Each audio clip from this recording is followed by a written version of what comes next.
Peuple Info, nous informons le peuple. Abel Mbombe Nzondo, vous êtes sur Peuple Info dans le cadre de la rubrique L'échange. Merci d'avoir accepté notre invitation. Alors aujourd'hui, nous allons parler avec vous sur des questions relevant de l'actualité, mais aussi des questions relevant de votre vision en tant qu'acteur politique. De prime abord, nous allons évoquer la question de la refondation, puisque vous en avez parlé au cours de votre conférence de presse que vous avez tenue récemment. Selon vous, comment définissez-vous la refondation de l'État dans un contexte de transition engendré par un coup d'État?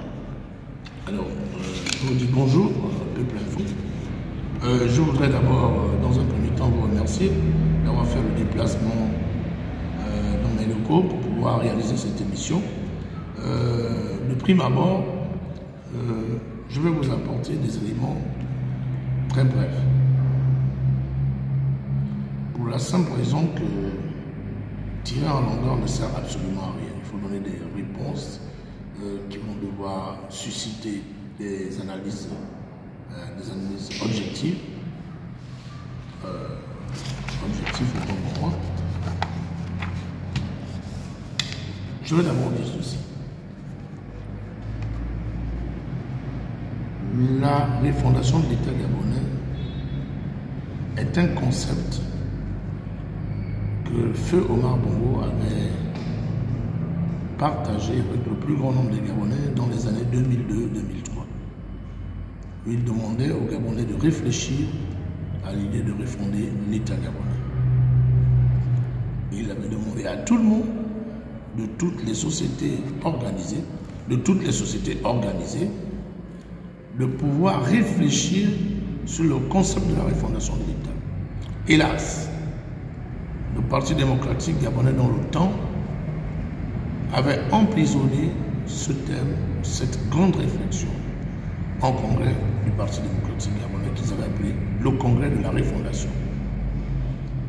Des gens comme nous avons décidé de réfléchir dessus. Nous avons ouvert les travaux à l'ancien Rapochombo, à l'hôtel Rapochombo, et nous avons clôturé les travaux à la Chambre de commerce. Nous avons réfléchi sur la refondation de l'État gabonais en apportant des résolutions dans certains secteurs. Aujourd'hui, c'est un thème que je relance parce qu'il s'agit aujourd'hui de refonder l'État. Et je crois qu'à l'idée d'un coup d'État, l'idée qu'on a en premier, c'est de refonder l'État de ce pays. Parce que si les choses marchaient pour le mieux, il n'y aurait jamais eu de coup d'État. S'il y a un coup d'État, c'est qu'il y a tellement eu des cris d'orfraie qui ont fait en sorte que les gens passent par un coup d'État. La refondation de l'État va avec la restauration des institutions. Il s'agit toujours du Gabon. Aujourd'hui, ce concept vient à point nommé pour pouvoir apporter une nouvelle vision dans tous les secteurs d'activité en ce qui concerne notre pays. Notre pays est resté longtemps malade avec l'arrivée des nouveaux hommes forts, à savoir l'homme fort le plus important, Brice-Clotaire Oligui Nguema. Nous estimons que ce dernier a besoin d'un soutien sans faille pour que, à la matière, il puisse faire en sorte que notre État soit refondé de façon sérieuse et de façon complète. Donc ici, la refondation de l'État est le concept par excellence pour pouvoir redonner nos institutions un peu plus de force en nous appuyant sur l'homme fort du moment, que je disais d'ailleurs dans ma conférence de presse que j'avais animée, en disant que nous avons la chance d'avoir un homme fort aujourd'hui, qui aime le Gabon. Donc un homme fort et amoureux de son pays. Alors, quel est selon vous le schéma démocratique approprié pour le processus de mise en œuvre de la refondation de l'État? Nous avons choisi la démocratie culturelle. La démocratie culturelle des fondamentaux, c'est ses coutumes. Si on respecte bien les coutumes gabonaises, qui se réclament en deux phases, il y a une qui se réclame du côté matrilinéaire et du côté patrilinéaire. Mais toutes ces coutumes sont intimement liées à nos valeurs fécondantes. C'est pour cela que nous pensons aujourd'hui qu'il est temps de rimer la démocratie à nos valeurs ancestrales. Donc nous prenons une démocratie culturelle. Mais le socle de tout ça, devait s'asseoir sur ce que nous avons appelé un conseil national de chefs coutumiers, qui va être le CNCC, qui lui va aller qui va prendre sa force depuis les zones rurales, plutôt les zones rurales autant pour moi, pour que à partir de la zone rurale, quand il y a une réflexion à mener pour le pays, nous pourrions nous inspirer des zones rurales jusqu'à la grande ville, Donc ça veut dire que les chefs de village, mais les chefs coutumiers d'abord, avec les chefs de village, ça veut dire que et les chefs auxiliaires de l'administration et les détenteurs de la sagesse populaire vont se mettre ensemble pour réfléchir, pour apporter des solutions aux maux qui minent ce pays. Donc ce conseil va être aussi une chambre de consultation. Ça veut dire que même le gouvernement, le président de la République, pourra s'en référer. Donc le Conseil national des chefs coutumiers vient pour apporter un peu plus de poids à notre démocratie. Prenons l'exemple. Aux États-Unis, pour être élu président de la République, il y a les Américains qui vous votent, et ensuite il y a les grands électeurs. Ici, le Conseil national des chefs coutumiers peut devenir les grands électeurs. Ça veut dire qu'une fois le président de la République, le peuple a élu, maintenant, il va falloir que la chefferie du Gabon puisse se prononcer afin qu'il soit davantage plus que président, parce qu'il va jouir d'un adoubement et il va jouir d'une sacralisation. Il va devoir être sacralisé par les détenteurs de nos valeurs ancestrales, par ceux-là qui sont dépositaires de cet savoir. Donc, nous avons une démocratie qui peut aujourd'hui donner envie à tout le monde à se référer à nos valeurs. Parce que si aujourd'hui, nos valeurs qui sont complètement galvaudées ne connaissent pas une promotion à la matière, elles vont finir par disparaître. Et nous ici, nous ne sommes pas prêts à faire, même si le modernisme tape à nos portes. Nous devions accepter la modernité avec sa grande technologie, mais en restant nous-mêmes. Et rester nous-mêmes, c'est d'avoir une maîtrise de nos égrégores. Alors, dites-nous, quelles sont, selon vous, les observations que vous faites sur le déroulement de la transition, un an après la gestion, on va dire la gouvernance du CTRI? Déjà, moi, je ne peux pas ici donner un bilan à mi-parcours, parce que le CTRI a été mis en place pour une durée de 2 ans.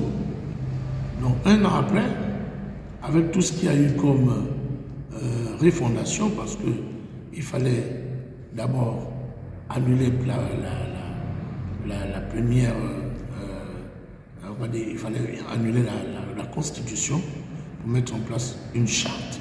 Tout ça, ça a été tout un balai. Nous n'avons jamais connu ce genre de situation. Nous sommes pour la première fois en train d'essayer de faire quelque chose. Donc, si on avait un tableau en face pour dire, bon, nous nous inspirons par exemple de ce qui s'est passé il y a telle année, là on peut se permettre de dire, bon, par rapport à telle ou par rapport à telle situation, il y a quelque chose qui ne va pas, il y a quelque chose qui marche, il y a quelque chose qui ne marche pas. Pour le moment, nous sommes dans un état d'apprentissage. Mais en même temps, moi je pense que pour un coup d'essai, c'est un coup de maître. Parce qu'apparemment tout fonctionne. Parce que pour moi, tout fonctionne en ce moment. Les enfants vont à l'école, les gens vont vaquer à leurs préoccupations, à leurs occupations autant pour moi. Donc je pense que le système est tellement lancé qu'aujourd'hui, nous pensons que pour un coup d'essai, c'est un coup de maître. Donc je n'ai pas à jeter la lanterne sur, je vais appeler ça comment, sur les gérants du moment. C'est-à-dire que les gérants de notre gouvernement, aujourd'hui,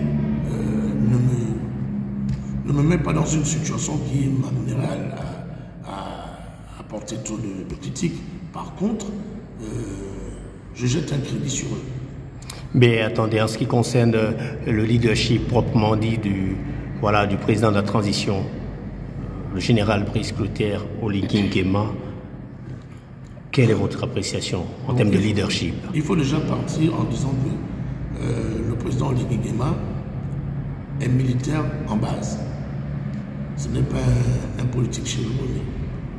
C'est un homme qui fait d'ailleurs très bien ses premiers pas parce que je ne l'entendais pas comme ça.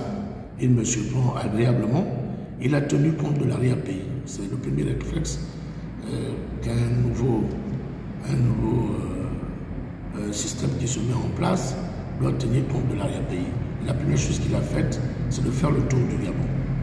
En faisant le tour du Gabon, il a eu la possibilité de connaître dans le fond et dans la forme et dans le fond la précarité dans laquelle les Gabonais vivent. Et ça, il sait aujourd'hui que les Gabonais croupissent dans la misère et dans la honte. Parce qu'il y a des zones où les infrastructures qui permettaient à ces gens-là de se développer, malheureusement aujourd'hui, connaissent un recul inimaginable. Aujourd'hui, le militaire qu'il est comprend facilement que les Gabonais ont du mal à partir. Et ça, c'était important pour lui, de faire le tour du pays. Il l'a fait. Aujourd'hui, il a tenté de mettre un gouvernement qu'il a tenté de doser avec des anciens et des nouveaux. Il a mis un parlement qu'il a fait tout pour pouvoir faire en sorte que toutes les classes de la société soient suffisamment représentatives. Je peux dire aujourd'hui qu'au niveau des situations que l'ancien régime a laissées, il supporte cette situation tant mieux que mal. Prenons l'exemple de l'éclairage, avec la situation de la SEG au niveau de Libreville. C'est un sempiternel problème. Je pense que les choses se sont même empirées. Parce qu'effectivement, hier, les gens n'allaient plus au travail, parce que moi, je peux vous rassurer que si vous regardez bien Libreville, au niveau de la capitale, tous les ministères sont pleins. C'est-à-dire que le goût de l'effort est revenu aux Gabonais. Les Gabonais ont envie, je peux vous dire qu'ils commencent à croire au travail, ils commencent à avoir le goût de savoir bien faire, ils commencent à se faire respecter. Il y a quelque chose qui émerge tous les jours.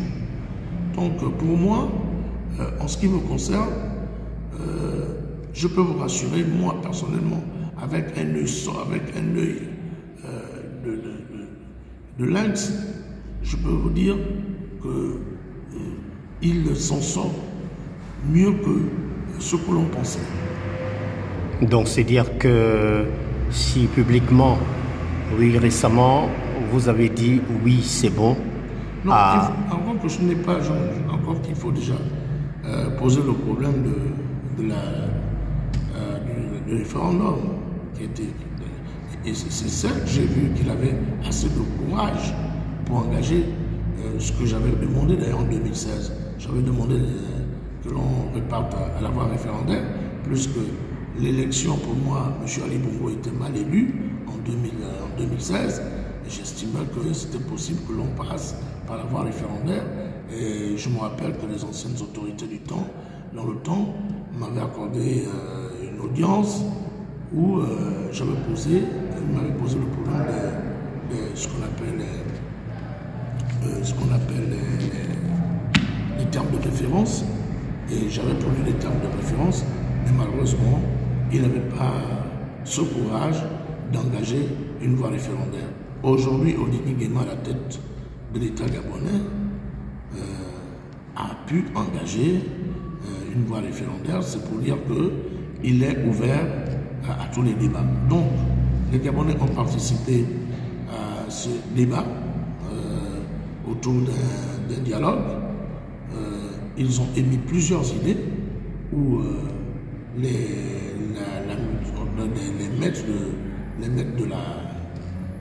de ce dialogue ont décidé de s'asseoir pour essayer d'élaguer, pour regarder ce qui était plus plausible ou ce qui était à même d'être pratiqué par les Gabonais, parce que ça ne sert à rien d'avoir une constitution qui malheureusement sera en déphasage avec le vivre ensemble des Gabonais. Donc ici, ce qui est important, c'est de faire en sorte que les lois que nous allons prendre, ce soient des lois qui sont applicables et que d'avoir des lois fantaisistes. Parce qu'aujourd'hui, ça ne sert absolument à rien d'avoir des lois fantaisistes, simplement pour dire que les Gabonais ont une belle constitution.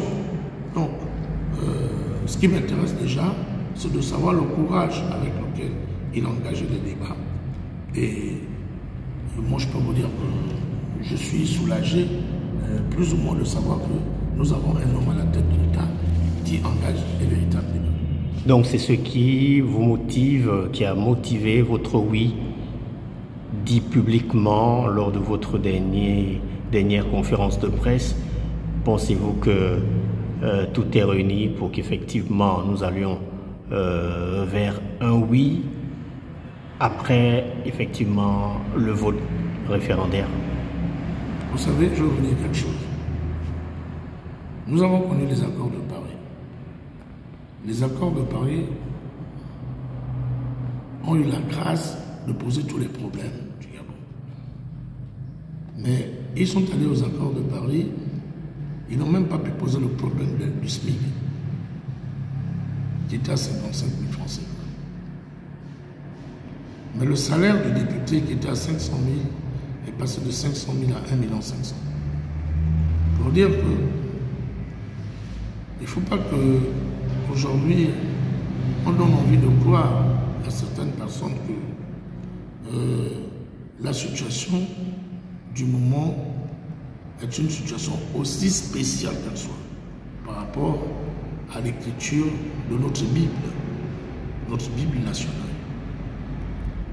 Ce qui est important à retenir, c'est simplement de savoir est-ce que ce que nous allons retenir pour notre constitution, nous serions à même et capables de mettre ça en musique? C'est ça la grande question.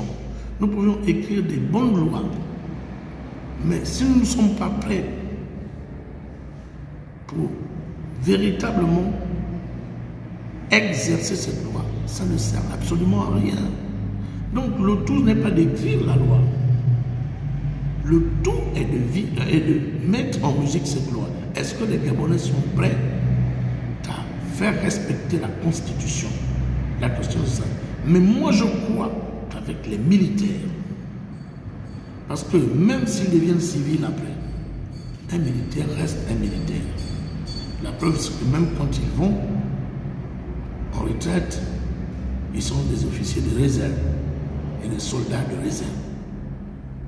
Donc aujourd'hui, ce qui m'intéresse, c'est que le Gabon avait besoin d'un peu plus de sérieux dans sa gouvernance.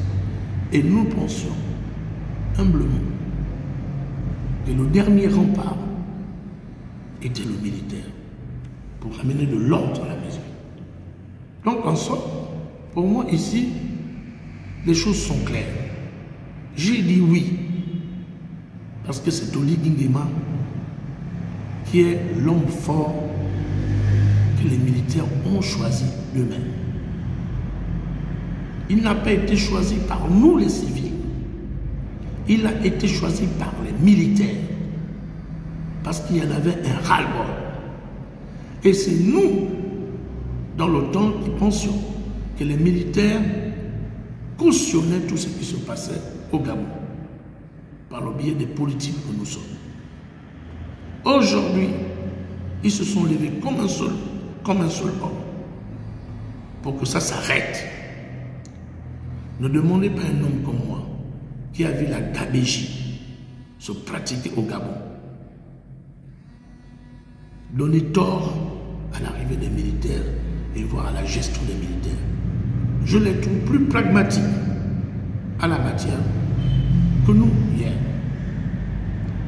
Donc l'envie de dire oui, c'est bon, ça ne souffle aucune sinecure. Parce que un homme comme moi, j'ai vu de moins en moins ceux qui étaient à la tête du pays s'intéresser à notre culture. J'ai vu de moins en moins des gens, des décideurs de ce pays qui s'intéressaient à la situation sociale des Gabonais. Que ce soit du côté de la jeunesse, que ce soit du côté des hommes du troisième âge, que ce soit du côté des travailleurs. Il a été difficile que ce soit encore un souci pour les gouvernants. Ils gouvernaient tout, sauf le peuple. Ils étaient complètement en déphasage avec les notions qui nous amènent à mettre une nation en place. Aujourd'hui, nous qui avons goûté le goût amer des logements qui n'étaient pas des logements décents, nous qui avons eu le goût amer des multiples mots qui desservaient complètement tous les Gabonais, nous avons une idée de là où nous venons. Ceux qui ne savent pas là où ils viennent, ce sont eux qui peuvent balbutier à l'idée de choisir des nouveaux dirigeants comme étant les éclaireurs. Aujourd'hui, ces gens-là doivent nous éclairer parce que nous, notre torche s'est éteinte depuis. S'il faut rallumer notre torche, il faut d'abord la sécher. Une fois cette torche sera asséchée complètement, on pourra avoir l'idée peut-être de la réallumer. Mais pour le moment, notre torche s'est éteinte et on a la maturité de nous taire un tout petit peu et de regarder les autres faire, tout en les soutenant. Aujourd'hui, je soutiens le CTRI, pas parce que j'attends quelque chose, mais parce que je suis persuadé qu'ils feront mieux que nous. Parce qu'ils ont commencé déjà à le faire. Les retraités avaient du mal à être payés, nous le savons tous. Les élèves n'avaient plus de bourse, nous le savons tous. L'université Omar Bongo, vous savez comme moi qu'il n'y avait plus de campus. Nous savons tous que c'est la référence nationale. Le temple du savoir ne savait même plus comment de fois valider certaines choses. Ça allait dans tous les sens. Sans que je vous parle de la refondation de l'État gabonais, mais c'est plus profond que vous pouvez y penser. Le Gabon était en dérive totale. Donc, prenons notre temps, accordons à ces gens le bénéfice du doute. Comme disent certaines personnes, suivons le guide. Aujourd'hui, nous n'avons plus à nous tromper. Mais que pensez-vous de ceux qui pensent, par exemple, dans le cadre de cet avant-projet de constitution, qui a quand même des choses à revoir. Oh, mais vous êtes au courant de la sortie de M. Alain-Claude Bilibizé qui relève, voilà, dans ce projet quelques articles, notamment celui de la binationalité où, voilà, il est dit que cela, effectivement, pourrait engendrer avec le temps des difficultés, la cohésion, pourrait porter atteinte à la cohésion sociale, etc. Selon vous, qu'en pensez-vous? Déjà, je veux dire, je n'ai pas, je veux le dire, la perfection n'est pas de ce monde. Ce qui est vrai, c'est ça. Et le Gabon ne va pas être gentil à vie. C'est vrai qu'on nous appelle, et puis on va pas ce Libreville qui abrite notre capitale administrative, ne va pas être toujours aussi libre que le mot libre. Il faut qu'on arrive à se ressaisir. Nous faisons aujourd'hui les comptes de ce que nous avions vécu. Depuis la nuit des temps, les Gabonais ont accordé à certains expatriés de s'intégrer et de jouir totalement, mais je dis bien de totalement, même de leur, ils jouissaient totalement de leur liberté.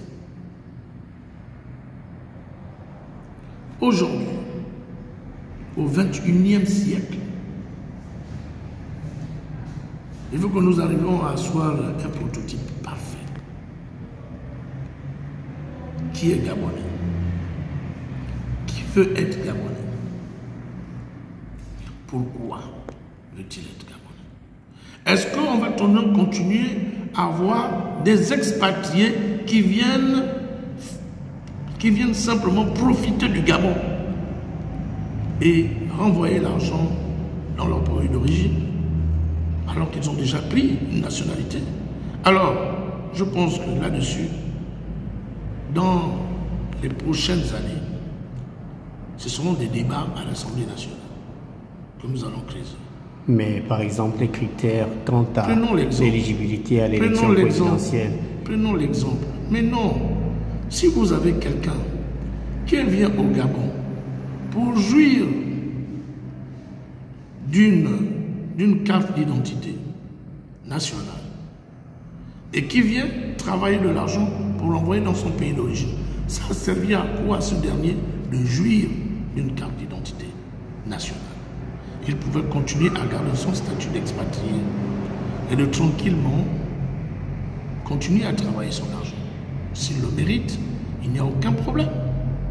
Maintenant, il y a l'autre Gabonais qui lui est né de père ou de mère gabonaise et de père ou de mère expatrié ou étranger comme les gens l'appellent plus vulgairement. Et qui, selon et qui veut briguer voilà, ne pourra une pas élection oui. présidentielle. D'ailleurs, c'est un métis. Nous le savons tous. Et nous connaissons que dans les métis, il y a un penchant. Jusqu'à preuve du contraire, il y a un penchant. Pour les pays africains, il y a toujours un penchant pour cet enfant. S'il ne penche pas de son père, du côté de son père, il va pencher du côté de sa mère. Ça, c'est un. De deux, nous sortons de loin. La plupart des personnes qui ont été à la tête du Gabon jouissaient de ce qu'on peut appeler ici une appartenance qui avait ici un certain doute qui planait sur la tête de certaines personnes. Ils avaient des origines douteuses. C'est pour cela qu'au Gabon, même si après cette loi peut changer, il aurait été normal pour moi d'avoir un Gabonais qui soit descendant d'un père et d'une mère gabonaise. Parce que nous avons subi beaucoup de problèmes. Nous avons subi beaucoup de situations. Si nous voulons répartir vers un esprit de nation, il faut faire taire certaines choses et redémarrer le pays véritablement pour que demain, si ce genre de choses doit arriver, que ça vienne après. Mais pour le moment, nous avons tous subi de cette situation où les présidents à la tête de la République gabonaise avaient des origines douteuses. Ça a été des grands débats, des très grands débats. Aujourd'hui, le Gabonais n'est plus prêt à subir ça.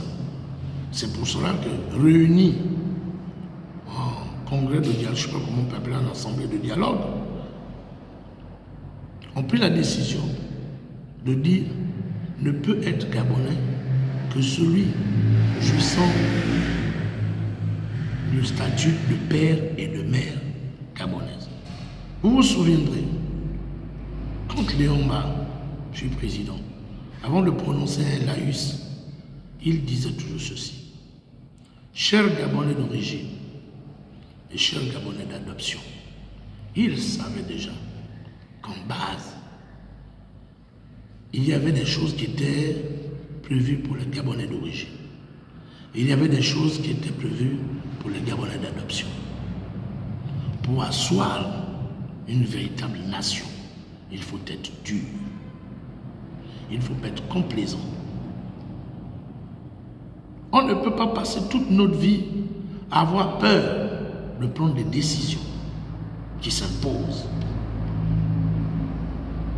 Qui s'imposent à nous-mêmes d'abord. Parce que dans ces enfants-là, moi par exemple qui vous parle, j'ai des enfants qui sont togolais. Mais j'accepterai et j'expliquerai à mes enfants tranquillement qu'aujourd'hui, si nous sommes arrivés à cette décision, c'est parce que nous avons vécu des vertes et des pas mûres. C'est aussi simple, ça dépend de comment on explique ça aux gens. Parce que souvent, nous avons essayé avec certaines personnes, nous avons nommé un directeur de cabinet qui lui-même, malheureusement, n'était ni de père ni de mère gabonaise, mais il jouissait d'une nationalité. Nous savions comment il s'est comporté ce dernier. Je parle plus clairement de M. Akombesi. Mais avant lui, il y a beaucoup d'autres personnes que nous avons donné la possibilité de fonctionner dans ce système. Que ceux qui sont de père d'une autre nation ou de mère d'une autre nation et de mère ou du Gabon, hein, qu'ils comprennent aisément que les Gabonais ont vécu trop de frustration. Il ne faut pas avoir peur de le dire, il faut l'assumer.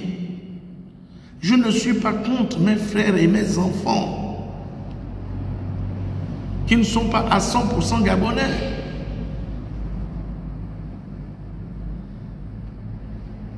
Mais je comprends la frustration que les Gabonais ont eue pour pouvoir penser à dire que nous voulons avoir à la tête de l'État quelqu'un qui soit Gabonais de père et de mère. C'est notre vécu qui nous amène à ça. Ce n'est pas un coup de tête. Ça sort du dialogue. Toutes les couches de la nation étaient présentes. Même les couches les plus défavorisées étaient présentes au dialogue.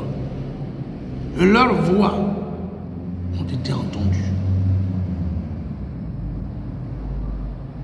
Je peux vous dire, moi, en qualité de président, d'ancien candidat à l'élection présidentielle, je ne faisais pas partie, mais j'ai respecté et je continue à respecter tout ce qui s'est décidé à ce dialogue. Il faut qu'on accepte pour une fois la voix du peuple. Ils ont vécu des choses inimaginables. Nous avons vécu des choses inimaginables. Nous avons eu des expressions, quelqu'un disait « je suis plus Gabonais que toi ». C'est des situations de frustration qui amènent des gens à prendre des décisions, même si c'est pour un nouveau départ. C'est peut-être une façon de mettre des garde-fous à ce poste aussi prestigieux? Voilà ce que moi je peux apporter à cette réponse. Donc, quant à M. Claude Bilé-Binzé, je continue à vous dire que c'est un frère. C'est mon frère, Alain Claude Bilé-Binzé. Aujourd'hui, il est frappé par une situation.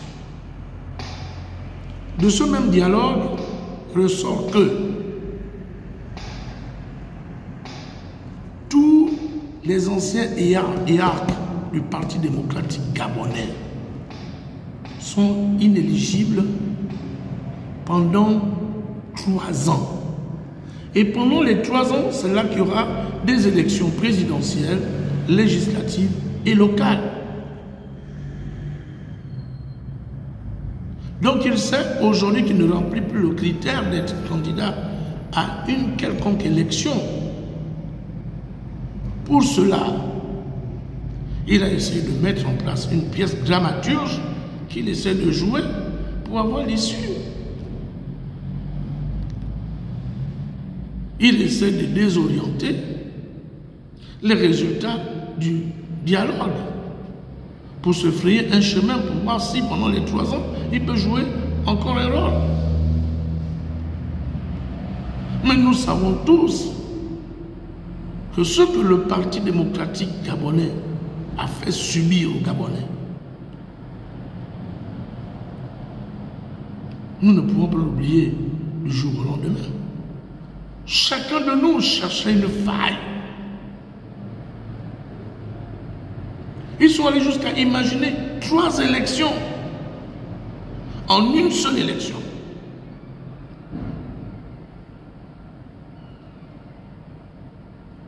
Tout simplement continuer à préserver le pouvoir. Aujourd'hui, le pouvoir a quitté la main du Parti démocratique gabonais. La main là qu'il présentait, le pouvoir n'est plus là-bas.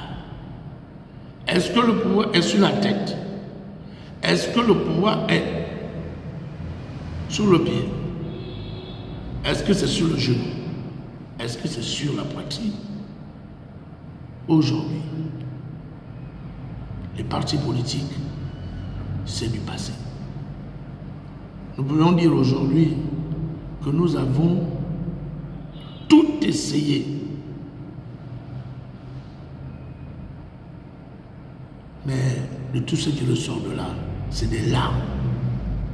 Parce que le Parti démocratique gabonais s'est amusé avec ce pays. Et c'est pour cela que les participants au dialogue, que ce soit ceux qui étaient en Gondje, qui étaient chez eux, qui participaient même en étant chez eux, ont pris la décision de mettre hors jeu tous les anciens hiérarques du Parti démocratique gabonais. Je crois que nous tous, nous nous accordons là-dessus. Nous nous accordons là-dessus. Ils vont être spectateurs des élections au Gabon. Parce que nous avons un premier souci, c'est de créer une nouvelle classe politique. Parce que l'argent qu'ils ont gagné durant leur pouvoir mafieux,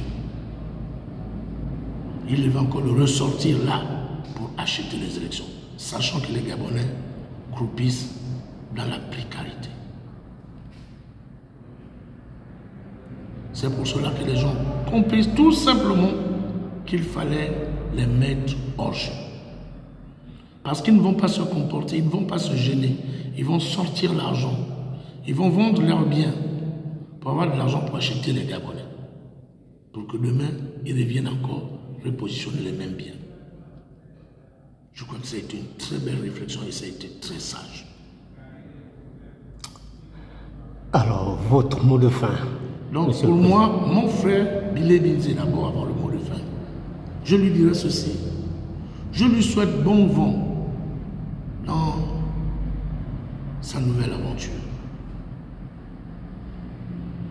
Parce que j'avais dit quand le Parti démocratique gabonais ne sera plus au pouvoir, je vais commencer à compter le nombre de PDGistes. Pour le moment, il n'y a qu'un seul PDGiste qui existe. Donc ça veut dire que si on va aux élections, Ali, plutôt mon frère Alain-Claude Bilé-Binze, il n'aura que sa voix pour lui. Parce que je ne sais pas qui pourra voter le Parti démocratique gabonais. Parce que je demande même encore à mon frère Alain-Claude Bilé-Binze d'être le candidat du Parti démocratique gabonais. Donc le premier, c'est-à-dire que si on y avait ouverture, il faut qu'il s'accorde d'abord lui-même à être le candidat du Parti démocratique gabonais. Parce qu'il doit être responsable du passif du PDG. Avant de construire un actif. Mais s'il sait déjà que le PDG a été mis de côté, lui-même il sait qu'il se sent concerné. Et ce n'est pas demain matin qu'il va créer une nouvelle structure que nous allons considérer qu'il appartient maintenant à une nouvelle structure. Non, non, non, non, non. Il doit être responsable du passif du Parti démocratique gabonais et qu'ils assument le passif. Donc, aujourd'hui, je souhaite à mon frère Alain-Claude Bilé-Binze bon vent. Il va savoir ce que c'est l'opposition. Il avait une idée de l'opposition hier, quand nous étions avec le père Pomba de Solo. Mais là, il va connaître une nouvelle opposition que même nous n'avons pas connue. Parce qu'au départ, nous n'étions pas au pouvoir. Nous, on voulait le pouvoir. Mais lui, il avait le pouvoir. Il va savoir ce que c'est perdre le pouvoir.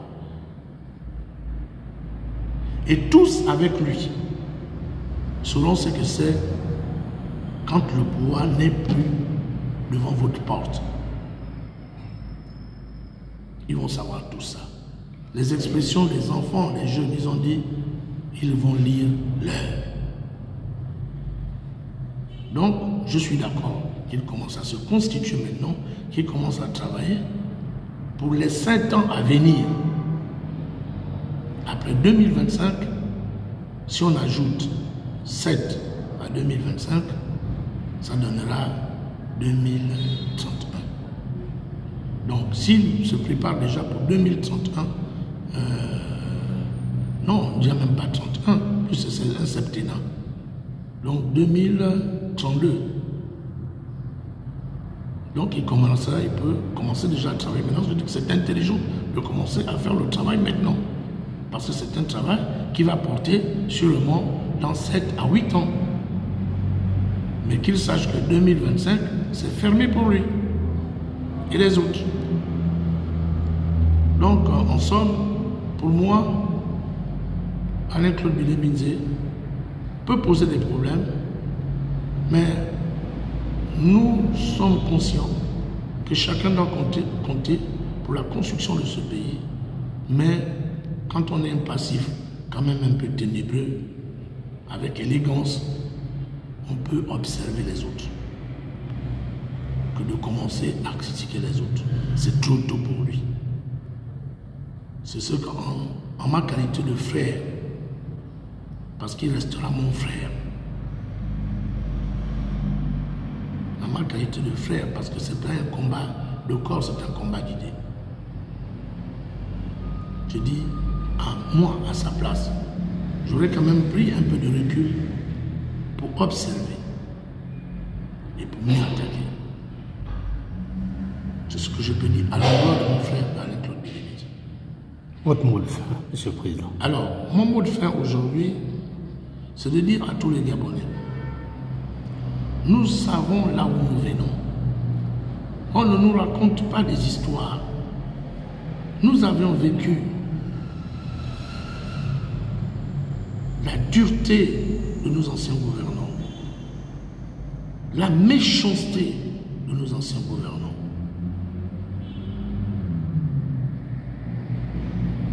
N'oublions pas là où nous venons, combien de fois c'était dur.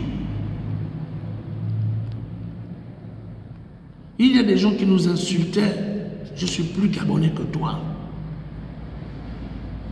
Ce n'est pas pour moi une façon d'inciter la haine. Non. C'est à titre de rappel que ce genre de choses ne doit plus jamais arriver. Et si nous voulons peu que ce genre de choses arrivent, je pense que le travail que le CTRI a commencé à faire, à nous mettre d'abord en phase avec nos égrégores, est un travail fabuleux. À nous rappeler que nous sommes un pays laïque, mais à dominance chrétienne. C'est très important. Si nous voulons être en phase avec nos égrégores, chaque Gabonais doit soutenir dans la forme et dans le fond le oui qu'Oli Nguema va nous demander qui nous a déjà demandé de voter parce qu'il sait là où il va. Et moi, Ben Bombé Nzondo, j'ai décidé de le suivre. Là où il ira, j'irai avec lui. Parce que pour moi, c'est l'homme fort du moment et l'homme amoureux du moment du Gabon. Quel que soit Alpha, j'ai pris la décision de le suivre. Je n'ai pas eu de contact avec lui avant, mais j'ai réfléchi, j'ai pris le temps d'observer. Je sens que lui, il veut du bien de ce pays et je veux le suivre. J'en ai terminé. Merci, Monsieur le Président du mouvement Alternance en marche. Nous rappelons que vous étiez candidat à l'élection présidentielle de 2016, mais également de 2023. Vraiment, merci de nous avoir reçus chez vous et nous vous souhaitons bonne journée. Merci.